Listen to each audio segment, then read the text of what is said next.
All right, so here we go.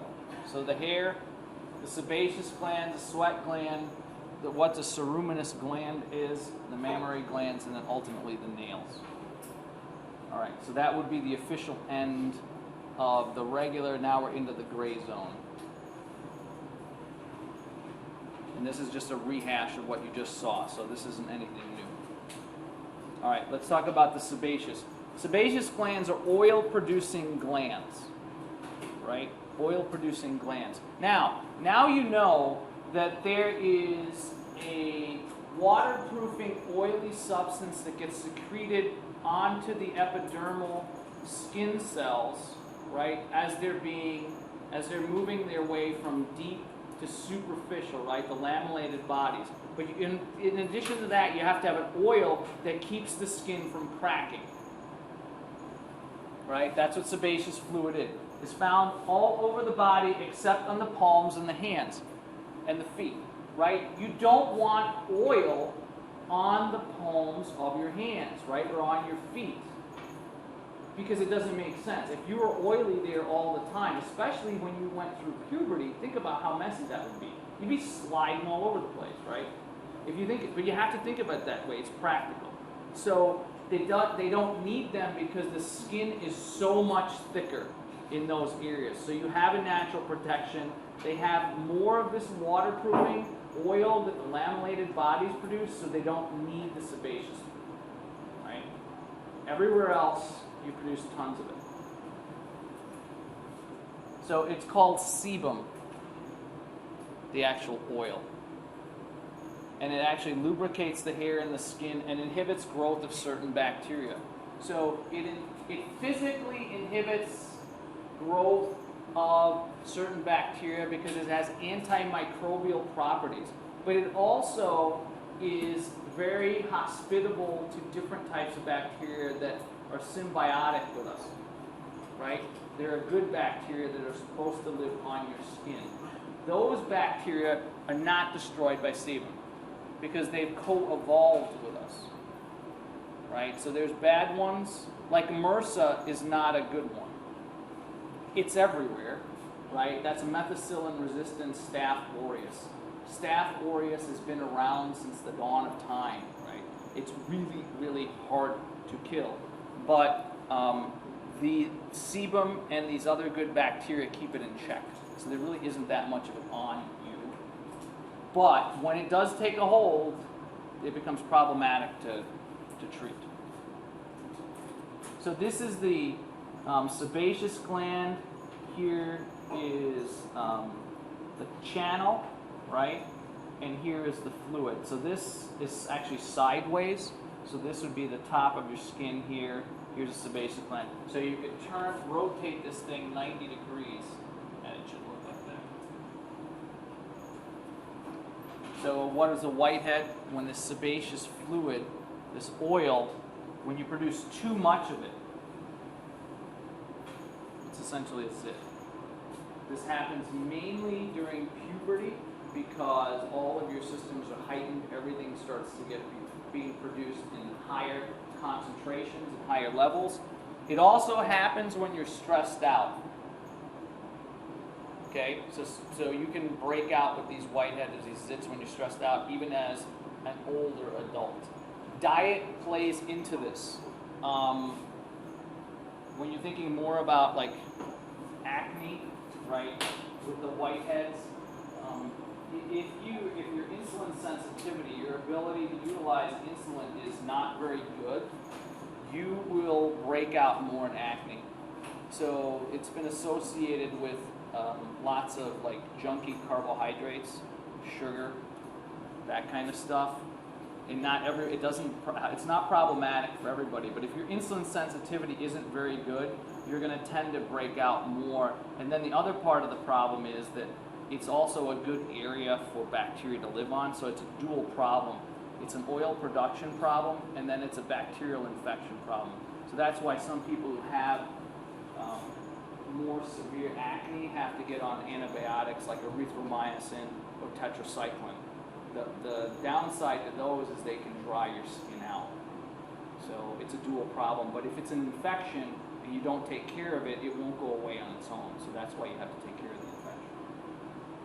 All right. If the material oxidizes, that's what a blackhead is. So if it sits around there long enough, has a encounter with oxygen, the whitehead now, the sebum that's been accumulating there now has an interaction with oxygen and it turns black. So essentially they're the same thing, just a different color. So that's what this would start to look like, right? So you have, this is the hypodermis down here, and you can see this is the gland it's producing, and this is essentially what's happening with the whitehead because it's blocked here. Okay, it's not a cleanliness problem at all, right? That's not the issue here. You can scrub yourself raw and still have acne. It's the pores themselves become clogged because of the viscosity of the oil and the amount that's actually being produced. So it's not. If you go to like a country that is not very developed in continents, you don't ever see acne. It doesn't exist, right? They don't have the problem. And it's not to say that they're cleaner than you are, because it's not true at all. It's actually the opposite, so it's not a cleanliness issue. Yeah. So what you said about the insulin, so is that more or less like the insulin can't transport the sugar fast enough, therefore it's kind of directly to that response of more acne? Yeah, so it's an inflammation problem. So insulin sensitivity, we keep coming back to this over and over again. I talk a lot about it in phys when I teach that course. Insulin is a weird hormone in that it does a lot of different things. It's a growth hormone. And when I say sensitivity, I mean the sensitivity to tissues other than fat, because fat cells are always sensitive to this thing. What I mean is that, let's say that one packet of insulin will take a Hershey's candy bar from your blood into your muscle, whatever that packet is, right? You're less sensitive. Your body needs 3 packets to take that same sugar from the blood in there. That means that the sugar, which lots of things feed on, stays in your blood and around your body more often. That sugar, that simple sugar, I'm not talking about like bulgur or aramint or any of the ancient grains or oats. I'm not talking about that, right? I'm not even talking about potatoes. I'm talking about sugar, right? There's a difference. It becomes inflammatory. And that's what the condition is that causes the acne. People that are more sensitive to insulin, okay, tend not to have as many breakouts as people who don't have. So if you're, for instance, if you happen to be carrying a little bit more extra weight when you're going through puberty, right, around the gut area, just in general, you're probably less insulin sensitive to begin with, and that lack of sensitivity can then exacerbate the problem of puberty. Does that make sense? Yeah, Arjun. Does that mean, does that coincide with the cortisol release at all? Well, it doesn't. Insulin and cortisol are reciprocal inhibition. So when insulin is released, cortisol is blunted. When cortisol is released, insulin is blunted. So it's not. It can be stress. So stress hormone. Yes, you can have them both. Because you said you have stress. Yeah, it could be. It's partly cortisol. So yeah, but I mean, it's not as simple as you clean your face more. It's not that simple. It's a lot more complicated than that, right? But there's an insulin connection, and yeah, and being less sensitive to it means that when you go through times of stress, when you go through puberty, it's already going to happen anyway, and now you're going to get it tenfold worse because of that. And you can't really tell by looking at somebody generally if they're insulin sensitive or insensitive. You could be thin and tall and still be insulin insensitive. Yeah. Did you have another question? Also, on that note, kind of going off, I think you said earlier that it's got a correlation with inflammation. Yeah. So if you say it's the 50 times, what's the correlation more sensitive? So we can say overall, versus when people are forming inflammation. Yeah, if you're in a chronic inflammatory state, then you're more likely to have this happen. Stress causes that. There's lots of reasons. It's very complicated, right? It's not a simple solution. But yeah, if you're chronically inflamed, the same thing causes cancer, right? The same mechanism that causes acne eventually causes a lot of disease that are inflamed. Heart disease is the same way. Heart disease is an inflammatory condition. It's not because you ate too many eggs, right? So, yeah. Okay, we'll keep moving. Sweat glands are distributed over the entire body, right? Except for the nipples and parts of the external genitalia. You don't have them there. Okay? So make sure that with the sweat glands and the sebaceous glands, you know where they're not distributed. Because it's tricky to remember these, right? So make sure when you're studying, you say, okay, here's the sebaceous glands, they're not located here. Here's the sweat glands, they're not located over there. And don't confuse them. So there are two kinds of sweat glands, or what are called the eccrine and the apocrine glands. The ecrines are pretty much most of your body, and those are the ones that are always functional. The apocrine glands, and they're named because when they first discovered them, they thought that they work like apocrine endocrine glands, right? And they don't. And that's why they were named that way. So the name has stuck, but it doesn't, they're not apocrine-like. These are the ones that get turned on during puberty, right? These are the ones that get turned on during puberty. And so the pH, the actual sweat itself, and these are the ones that are in your, places where you start to grow hair during puberty. So they're different types of sweat glands. These are the ones that, you know when kids are going through puberty because they stink. They just do, right? Okay.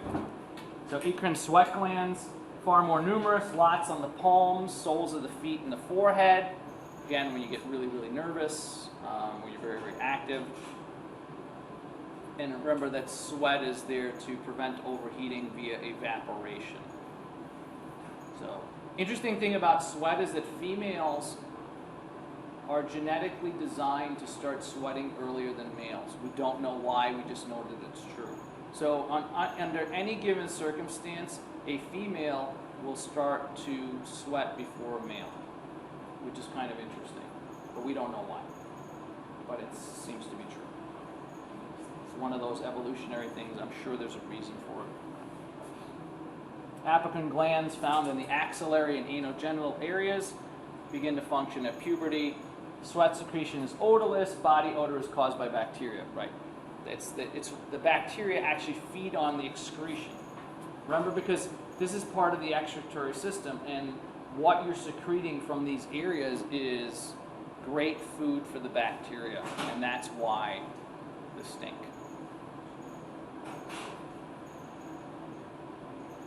And because bacteria can multiply so quickly, that's why it doesn't take very long, right? That's the upside or the downside, I guess. Any questions on this so far? It's pretty straightforward, right? Ceruminous glands are modified apocrine glands. So these are, again, modified from the types of sweat glands that you have in your underarm and anogenital region. They secrete cerumen, and cerumen is another word for earwax. The cerumen is also a very hospitable environment for good bacteria. If the cerumen that you're producing, the earwax, is healthy, it will be housing many, many very good bacteria. You're not likely to get as many ear infections. Now, this doesn't apply to small children because small children have a problem with the ear canal. When you're a small child, the pitch, the angle of your ear canal, coming out, if you go from the inner ear where the eardrum is, right? The eardrum tympanic membrane separates the inner ear from the outer ear. When you're a small child, that angle is very low. And because that angle is very low, it's harder for things to come out of the ear. More stuff hangs out. It's also very low going from the inner side to your throat. As you age, the pitch on those channels, on those canals, increases. And that's why it's very difficult for an adult to have an ear infection, but much more easy for a small child. So if you happen to have that problem, And then your earwax is not as embedded with these healthy bacteria. You tend to get lots of ear infections. They've done transplants, I've already talked about this, where they actually physically will transplant earwax from somebody who's healthy to someone who's not. It's not a hard process to do, and lo and behold, it makes a difference in the number of ear infections the person who used to get them doesn't get as many. It's the same thing as a fecal transplant. Bacteria. It's the bacteria that do the good. Now, the cerumen itself, the earwax, which is this mucus plugs type stuff, also has antimicrobial properties, just like sebum. So it's a combination of factors. This is the auricle, the ear, right? You've got the helix out here, right? You've got the elastic cartilage. Here's the external auditory canal. You can see that this is cerumen in here. And here's the tympanic membrane, right? The malleus and the incus. This is the eardrum. And this is the inner ear. This is the canal, the angle that is really like this in a small child. A small child is not a small adult. They're not. They look like you. They may even have some of your characteristics when you're a parent, but they're not you. They're different. They are. There's a lot of differences. And so one of them is the ear canal. Very, very different. So here's the wax. It's supposed to come out on its own. That's the whole point. As it moves out, it moves all kinds of garbage and keeps all kinds of things from getting in. All right, so when you go in there, if you ever go in with a Q-tip, never go to here. You can damage the eardrum. Okay, so you should never do that. All right, the mammary glands are a specialized type of sweat gland. So the earwax glands, the cerumen glands, and the mammary glands are a modified type of sweat gland, not a modified type of sebaceous gland. Males have the hardware for this. It's not functional. Okay, we have the hardware for it. It's gone. The machinery doesn't work. So this is the glands. I won't spend too much time on this. These are the intercostals, right? You've got the suspensory ligament in here. It's called Cooper's ligament. And you've got these lobule-containing alveoli, secondary tubules, the nipple area, oval area, and then this is tissue, right? And so these are not active until a female becomes pregnant. Same thing with an animal, right? If you have a milking cow, the only way to get that cow to milk is she's got to be impregnated first. And then you keep the cow milking. You can actually do the exact same thing with females. And we know this because if you've ever read crazy stories about a 6-year-old who's still breastfeeding, right? As long as you keep the stimulus, this can go on for a really, really long time. Same thing with animals, right? So milking cows, goats, same thing. They get pregnant, they have a baby, they start producing milk, and then they can continue to produce milk as long as the stimulation is there. Make sense? Okay. All right, so that's it on integumentary system. We're going to switch over to bone. Any questions on any of that? So there's not that much there. It's kind of interesting stuff, right? But there really isn't that much information. So hopefully it's interesting to you. It's always interesting to me, of course. But let's go and start bone. Bone is actually a very fascinating physiological system because it is the foundation of who you are structurally.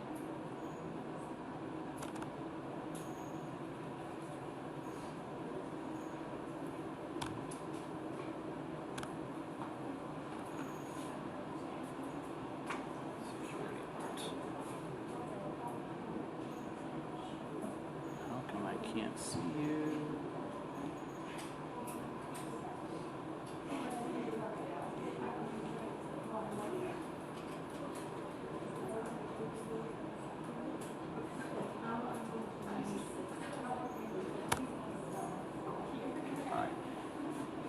So here's the outline for bone. All right. So we're going to talk about the skeletal system. In the lab, right? In the lab, you're memorizing bones, right? You're memorizing bones, articulations, all of that. In the lecture, we're not going to do that, right? We're going to talk about the structure of bone, what makes up the bone cells, how you form bone, how you break down bone. It's not about identifying here. We're also going to, with bone, we're going to talk about cartilage because they're linked. Some types of bone actually start off as cartilage, so you can't not talk about cartilage when you talk about bone. We're going to talk about the 4 classifications of bone, the structure of a long bone, because a long bone has a different structure than some of the other bones. We'll talk a little bit about what a bone marrow transplant is, so what bone marrow is and why you want to transplant it.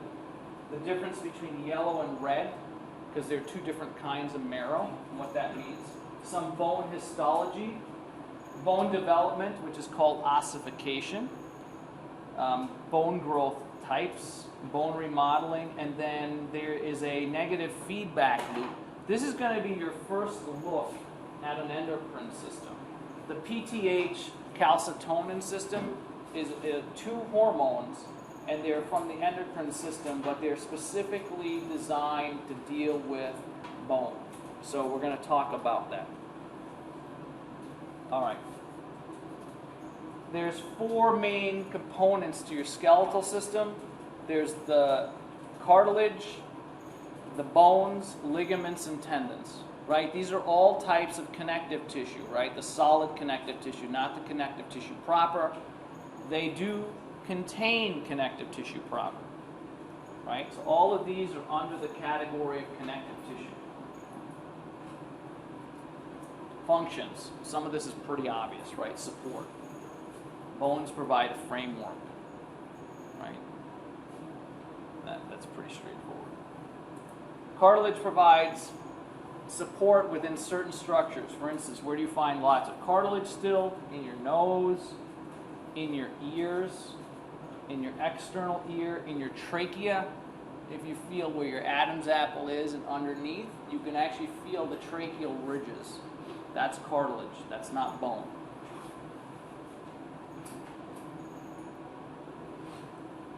Ligaments usually hold bone to bone.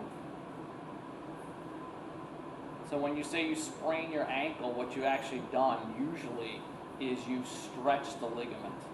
So between 2 bones, and now it was looser than it used to be, and now you're more likely to actually sprain that ankle again because of the looseness of that ligament or ligaments. Protection.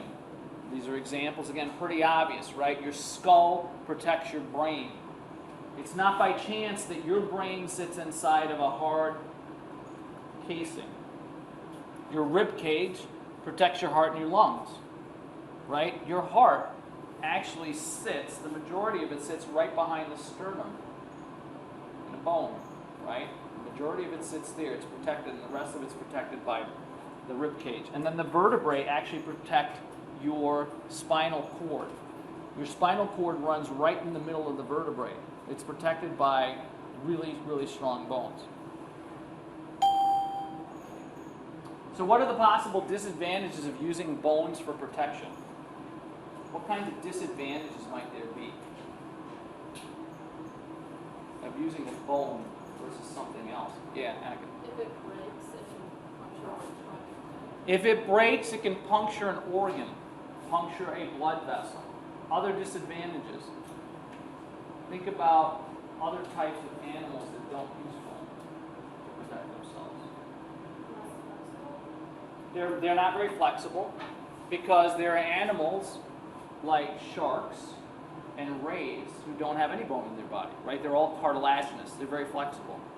Bones are rigid. Okay, what else? What doesn't the bone do? Where's the bone located? Internally. Alexis. Yeah, they disintegrate over time. That's true. Yeah, but Teresa, go with that thought. It doesn't give you any external. There's no external protection. You don't have an armor skeleton on the outside like an insect, right? Their armor's on the outside, the meat's on the inside. We're reversed. Okay, so it's good and it's bad, right? We have some advantages, we have some disadvantages. Okay. Let me just bring up the eye clicker here. You've already got.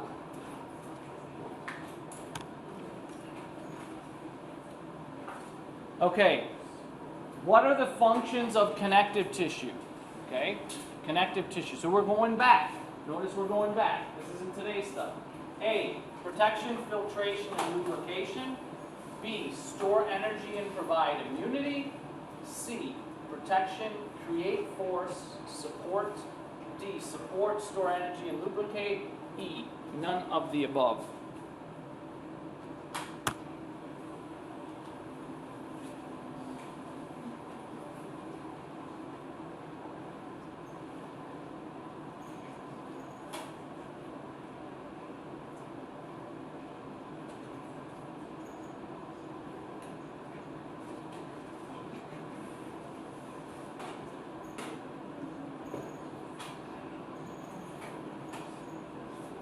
Tricky, right? This is not so easy. Some of these will get harder as we go along. All right. Ooh, the first time ever. It's a shotgun pattern. Gotta love that. Shotgun pattern, like a shotgun wedding. Okay, let's go.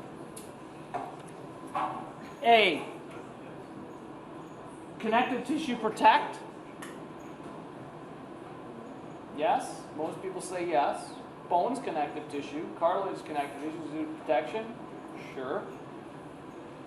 How about filtration? What kinds of cells are involved in filtration, Arjun? Epithelial? Squamous? Right. Simple squamous. So, probably not. Probably not. Lubrication. That's a tricky one. See, some of these are tricky. Okay. Store energy. Connective tissue store energy? Example. Adipocytes. Correct. Provide immunity. Blood. That's right. Blood. What kind of blood? White blood cells. Absolutely. So B would definitely be correct. Okay. A little tricky, right? It's a tricky question. Protection, so that would be C, yes. Create force. Muscle. Is muscle connective tissue? No, the muscle creates force. So if the bone doesn't create force, that wouldn't work. How about support? Well, yeah, so that one, it can't be C, and it's definitely not A. Support, energy, and lubrication. So the problem here is the following, that there are two right answers, and I didn't give you, E should have been B and D. So that's my fault. So let's talk about it. You store energy. Your bone marrow, actually yellow marrow is fat, right? Immunity, lubrication. The tricky part about the lubrication is your joints, right? Your joints of connective tissue provide something, make something called synovial fluid, the synovial joint. So it actually makes lubricant. So that's a tricky one we haven't gone over yet. I don't expect you to get it right. But that's just something to think about, right? It's a little tricky. That's a hard question. Plus, I made a mistake. I'll have to fix that, right? But that being said, it's good to see that people are thinking and not everybody got it right. That's good. That's learning, right?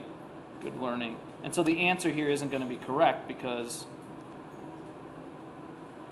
I made a mistake. So there you go. Other big things. Movement. It's involved in movement, right? Skeletal muscles are attached by tendons. So clearly it's involved in movement. It doesn't cause the movement, but it's the foundation for the movement, right? The skeletal muscles can only be as strong as the bone and vice versa. There's a direct relationship between the strength of your bones and the strength of your muscle. The strongest human beings on the planet also have the strongest bones on the planet. It has to be, right? It has to be. They can't generate thousands and thousands of pounds of force and not have a foundation that can hold that. They would tear themselves to pieces, right? So that has to be the case. The shape of the bones at the joint determines the type of movement. Yes, not every joint is the same. And not every person that has the joint has the exact same movement. For instance, the hip joint. There are just some people, because of the shape of the hip joint itself, genetics is part of this, part of it's the way you move, will never ever be able to do a full split. It's functionally impossible for some people to do it because the joint won't allow it. It's not because there's anything wrong with them. It's because of the shape of the joint. Part of it's the way you move and have been moving, but part of it is the physical shape of the joint. So not everybody's hip joint will allow that. Okay, the capsule is very, very complicated. There's a lot of structure involved there. All right, so here's an example of what's called a floating bone. It's the patella, it's your knee bone, right? So I'm not going to get into what we want to call this. This is a tendon. This is technically a ligament. Some people see this as a continuum, and so this is a tendon, right? But technically, from bone to bone is a ligament. Technically, from muscle to bone is a tendon. So the patellar ligament versus the patellar tendon. This is a floating bone. You have lots of these floating bones in your hands and feet too, right? If you've ever seen an X-ray of your foot or your hand, and sometimes you see these goofy little dots, they're floating bones. So they're around in the rest of other parts of the body.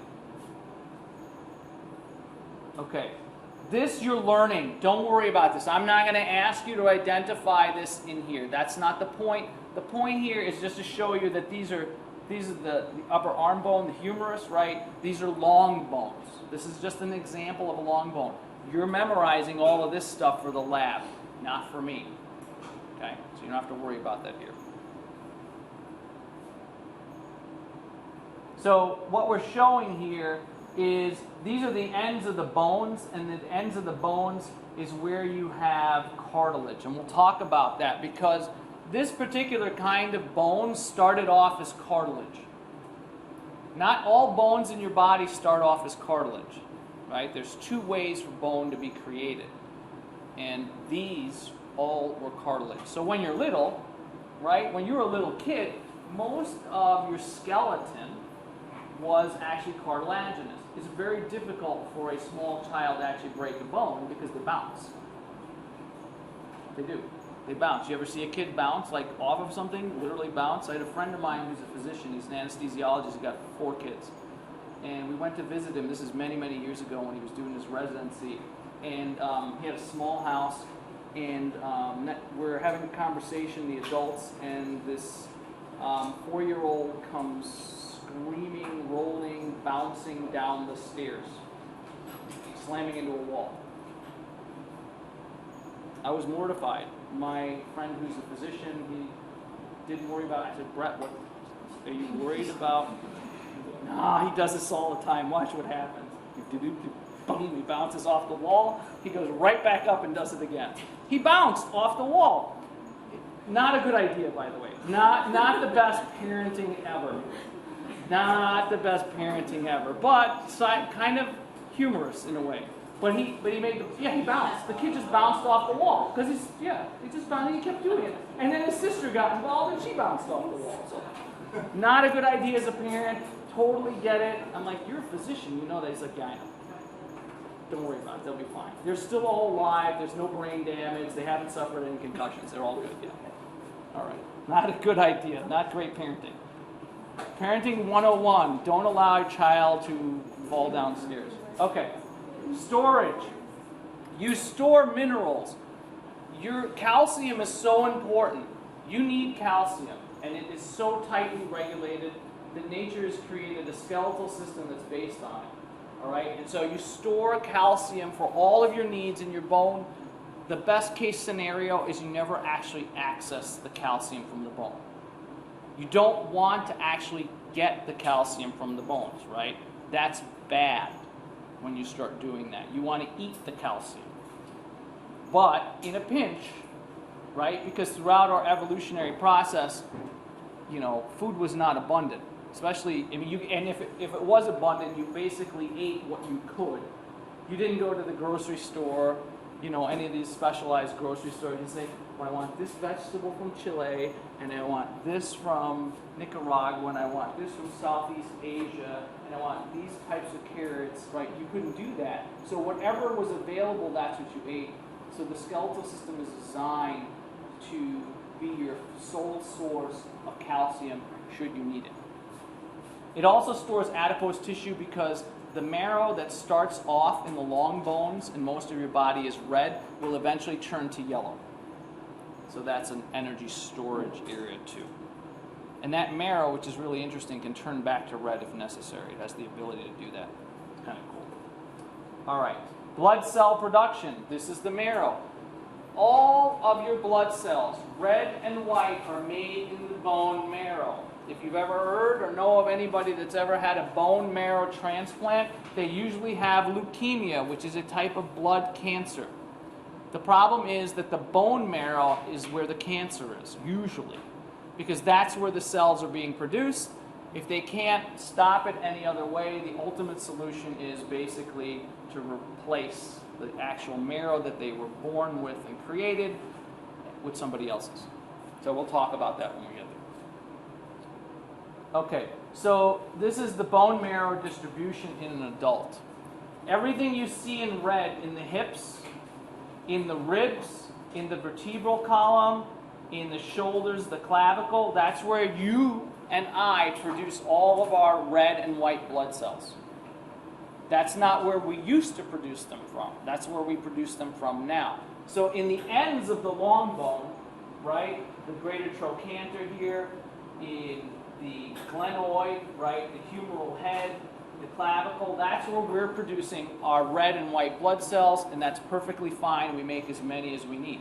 When you were a child, and I don't have that diagram, I have it for a different class. I have another diagram with a child, and basically everything here that's in yellow is in red. So as a child, you have the ability to produce blood cells from every bone in your body, basically. Think about it, and this is why I say a child is not a small adult. They're not. They're very, very different than you and I, because they have capabilities that you and I no longer have. They're very malleable, right? Because they're very susceptible to lots of things. So they have, if you've ever seen a kid get sick, and they could be like on their deathbed tomorrow, right? And then the day after, they're bouncing up and down on the bed, right? They have this amazing ability to recover. Part of that is because every part of their body, the bone structure, is able to produce blood cells. So the child is much better at dealing with a foreign substance that they've never seen before. You and I are actually better at dealing with stuff we've seen before, right? And then the older you get, people in their 70s and 80s actually have a lot of immunity that's built up for stuff that they've already seen. What starts to happen in that age, 60, 70, 80, is you're not really good at responding to the new stuff.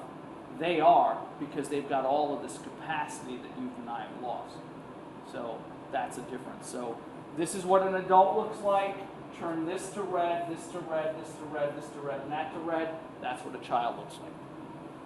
Lots more potential. And then this is all yellow marrow in here. Yes, CJ, and then Eliza. Why would we ever lose that capacity? It would be like evolutionarily evident to keep it.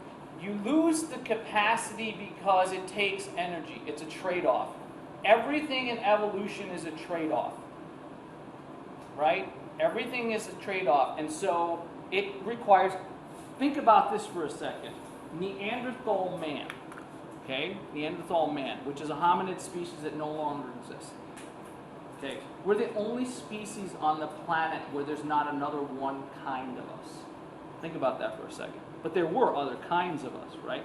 Neanderthal man was about 5'5", about that wide, okay? And its muscle structure was so robust that the bone structure on these things was bone.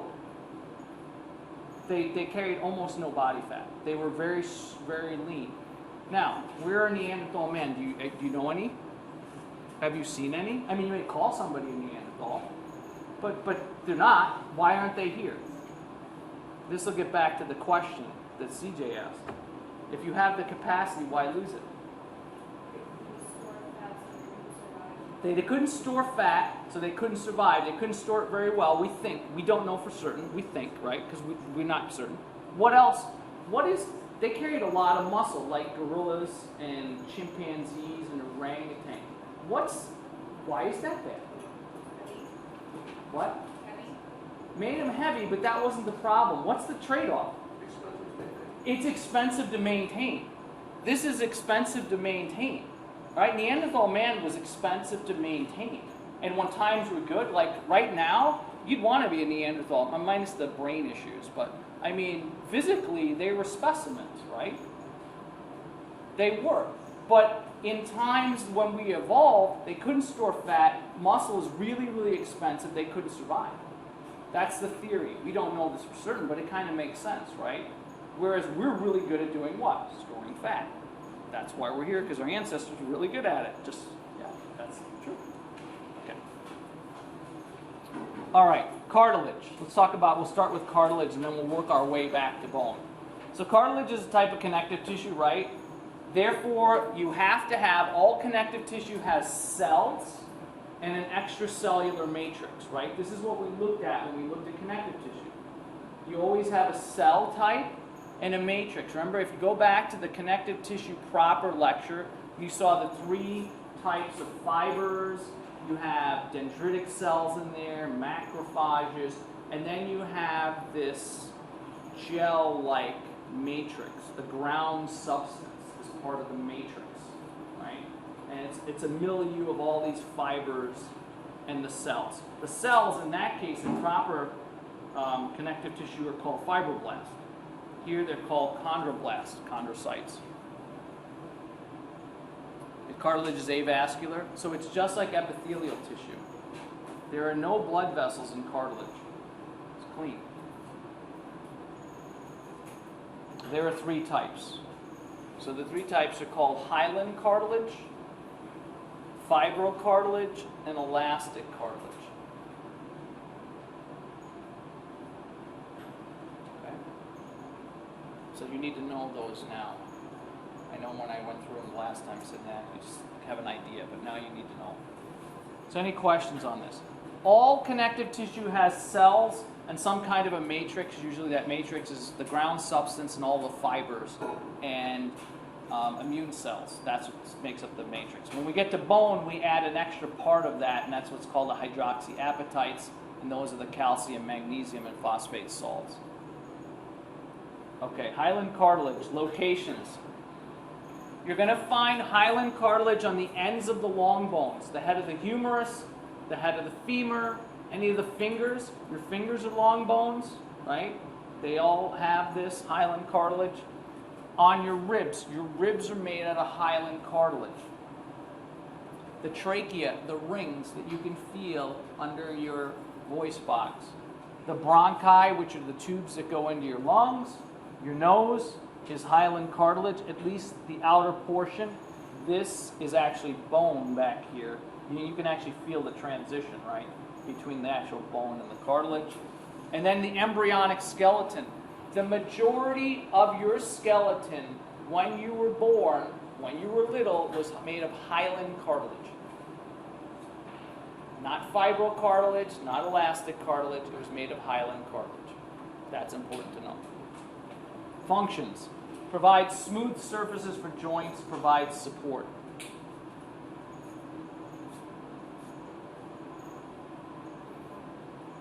And if you think about all these areas that we've mentioned, they're all smooth. All of the cartilage in them, just take a look at skeletons that still have some cartilage on them, and you'll see that they're all smooth areas. Any questions on this? So you know the types of cartilage. There are 3 types. Hyaline, where it's located, and what it does. Yeah, Kaylin. So this is just going back to Yeah. the last one. You said that most connective tissue is high in blood vessels, but cartilage is Cartilage is not. Yeah, it's not. It's one of those unique, because bone is connective tissue, and you can bet that it's got a lot of blood. You can make bone bleed. You can't make cartilage bleed. So it's an exception to the rule. So these areas here, how did they get there? This is cartilage, this is cartilage, this is cartilage, and this is cartilage. If I asked you a question, how did the hyaline cartilage that is on the ends of your long bones get there? What would your answer be?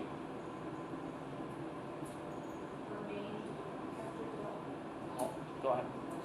What she said. It was born there. Yes, it remains.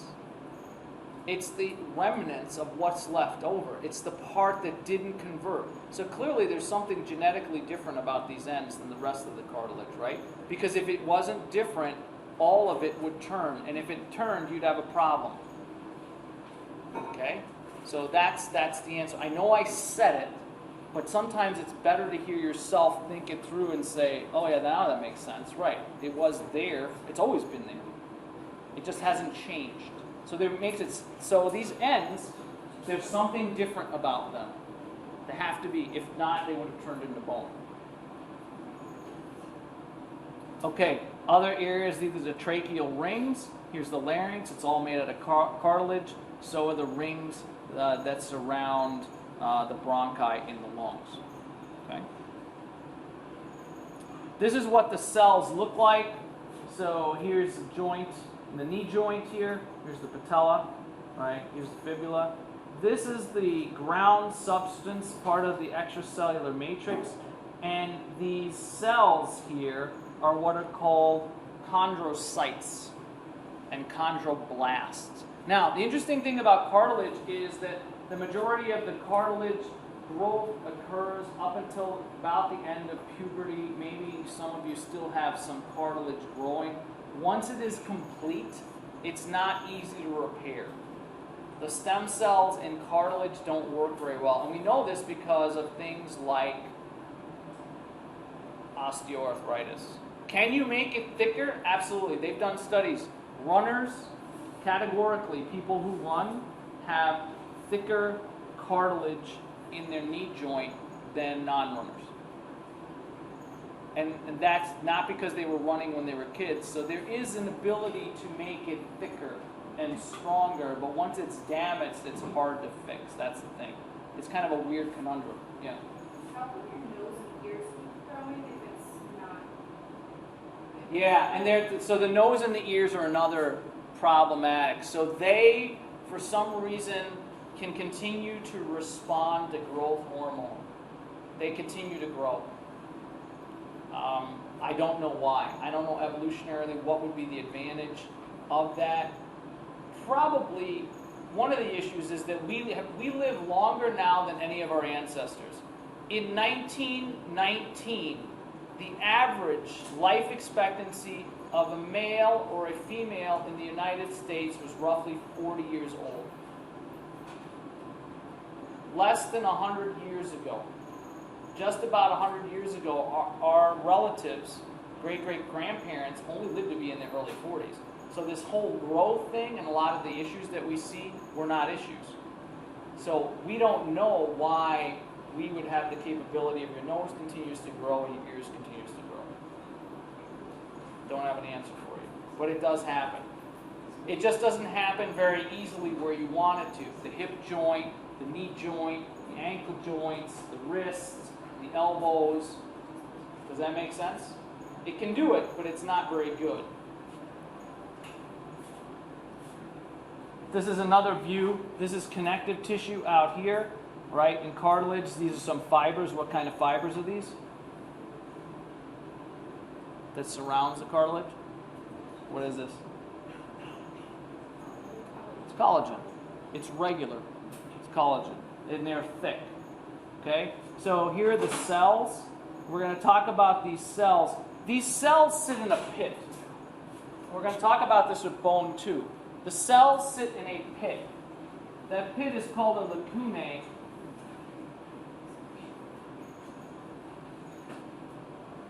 So it's essentially a pit. Right?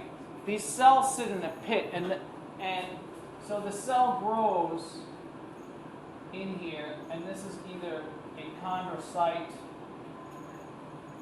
or a chondroblast, and it's hard to tell them apart. Chondroblast is the stem cell that creates cartilage. This is just a maintenance cell. So this is the actual cell, and it sits in a pit. What you're seeing is from the top. So if you take this, right, and I rotate it 90 degrees, that's what you're looking at with these cells.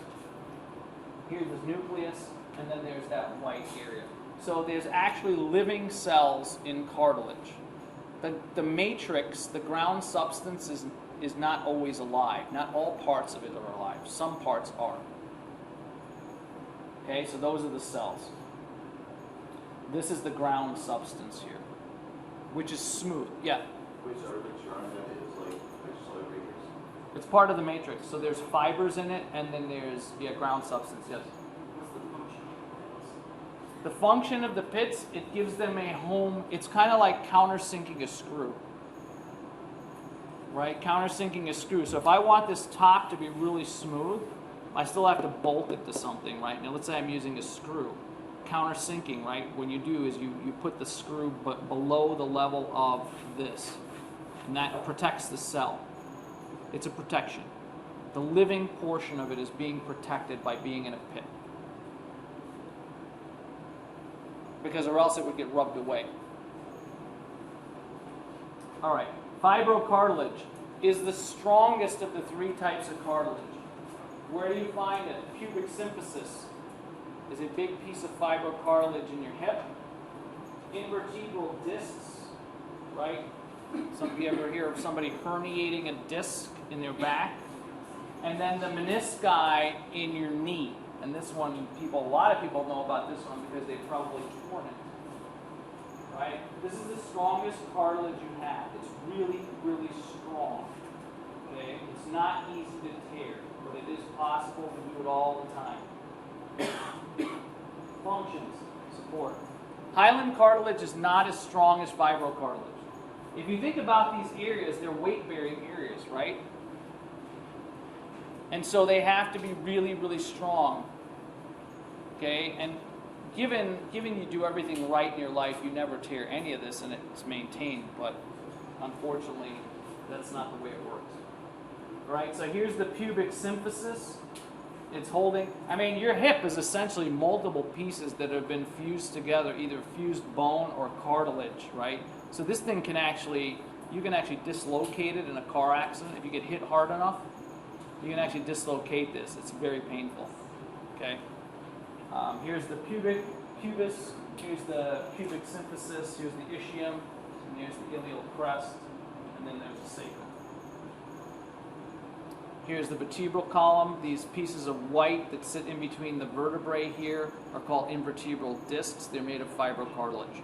Very, very strong. They have to be, right? They support your weight. Here's the knee, a very complex joint. Right? Here's the tibia, here's the fibula, here's the notch. You've got the ACL and the PCL in here, and this is the menisci, and there's actually two pieces. People tear them. I've had former students who've had surgeries. I don't have it anymore. Brought in discs of orthopedic surgeons actually cleaning up torn meniscus. It's kind of cool if you've never seen it before, but yeah, that's what the meniscus is. So your femur actually sits on top of these things, and the way you usually tear them, it's not magical. You take a compression force, and then you add a shearing turning force, and that's what tears the thing to pieces. So the same way you tear an ACL, right? You plant really, really hard, and then you turn, and the foot doesn't turn with you, right? And you've got hundreds or thousands of pounds of force applied to you. If in case of a football player, if you got a 300-pound guy going to tackle you, and you twist, and the whole thing goes to hell. Right? Then you've got all of these other ligaments in here. So that's they're really, I just can't stress enough how strong this cartilage really is. It is really strong. So when you tear it, you had to apply a huge amount of force to do it, and in a way that's not natural. For most people, you'll never tear it, right? They just want to let you know that it's normal not to tear it. It's becoming more the norm to tear it. Okay. I think we'll end here with a question. Which of the following are all of the general characteristics of epithelial tissue? So we're going way back. You got to keep thinking, right? Which of the following are all of the characteristics of epithelial tissue? A, it is vascular, has a good nerve supply, and is made up of closely packed cells. B, good nerve supply, avascular, made up of loosely packed cells. C, avascular, poor nerve supply, closely packed cells. D, poor nerve supply, high level of cell mitosis, and vascular. E would be none of the above. Let's see what we get.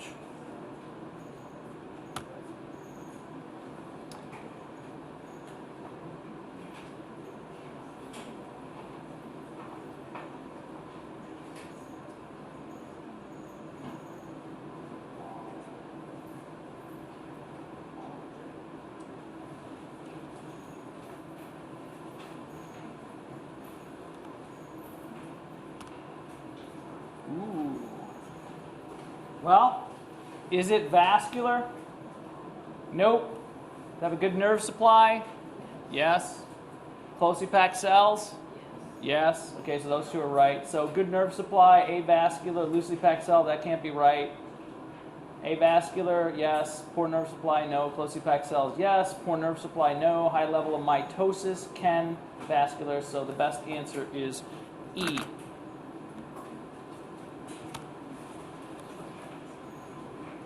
All right, so 3 most important things before we go for today. Yeah, CJ. Types of cartilage, what they do, where they're found. Do I want you to memorize all of the parts of the bone for this section? No. For the lab, yes. Amber, why don't you do hey, something important. Who to vote for in the presidential election. Okay, that's somebody else. Accessory organs. Remember, we finished integumentary system, so know what they do. All right, have a fantastic day. On Friday, we'll do a Martino moment in your class. Have a great day.